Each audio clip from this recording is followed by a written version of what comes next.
there is a case for saying that they must transfer some of that money to developing countries to help them fast-track the process of development to meet the basic needs of their people. We can't allow them to keep all that money, starting from slavery to colonialism and how, a dependent economy was structured so that natural resources were moved from here to go to the metropolis to facilitate the development of the metropolis, how they killed deliberately certain industries that were emerging so that they can boost their own industries and turn us into producers of raw materials for their own industrialization and sending us back and truncating our process of development. The argument is that today we can't just sit by and allow them to enjoy all that money and say that we don't want aid. We must take the aid. And when you and in take fact, it, what do the you do argument with is it? that the aid must increase. As we speak, the European target, in fact, the UN set a quota that the aid, that's official development assistance, gross national income ratio should be at least 0.7% for the developed countries. We must fight for that to increase. Should it be more than 0.7% of their national income? There's a group that is against aid, and their argument is that, look, aid hasn't really helped developing countries.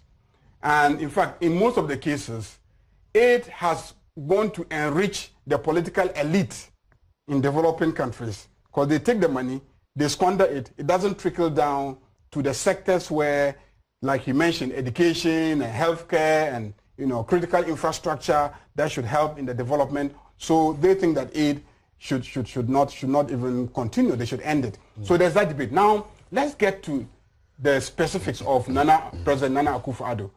He's saying all the right things, and I'll commend him for saying them. And like my senior Kwekubaku has said, he's not the first to say them. He's saying what Nkrumah said.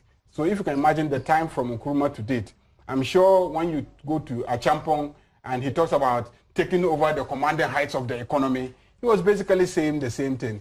And when you go to Rawlings and his revolution and the rhetoric of the left at the beginning of the revolution, they were all saying the same thing. The question is practically, what should we do? I have given some practical proposals. I have said that by President Nana Akufo Addo's own calculation, if you take the 2018 budget, foreign component in terms of the finance of our budget is about 4.7 billion. 4.7 billion. Just last year, he says when he limited sole sourcing by just 50% thereabout, he was able to save 800 million Ghana cedis. And I say, if you abolish sole sourcing altogether, you can save 2 billion. Already half of foreign finance component of your budget is being addressed. Now, let's get to the exploitation of our natural resources, the mining companies. Let's go back and look at the negotiation, how that whole sector is managed, how they determine the cost of production, which they then extract, and then what is left is the basis of sharing, between them and the government of Ghana. Who is watching how much they say they spent? So let's go back to those sectors. Let's take something like the ECG concession that we're discussing, where some people are just going to come here and help us fix meters in our homes, and read the meters and then bill and do some minimal investment in the infrastructure for distribution, which was already in existence. They just need to retool it, and they're going to take a certain percentage, because that's what the concession is all about.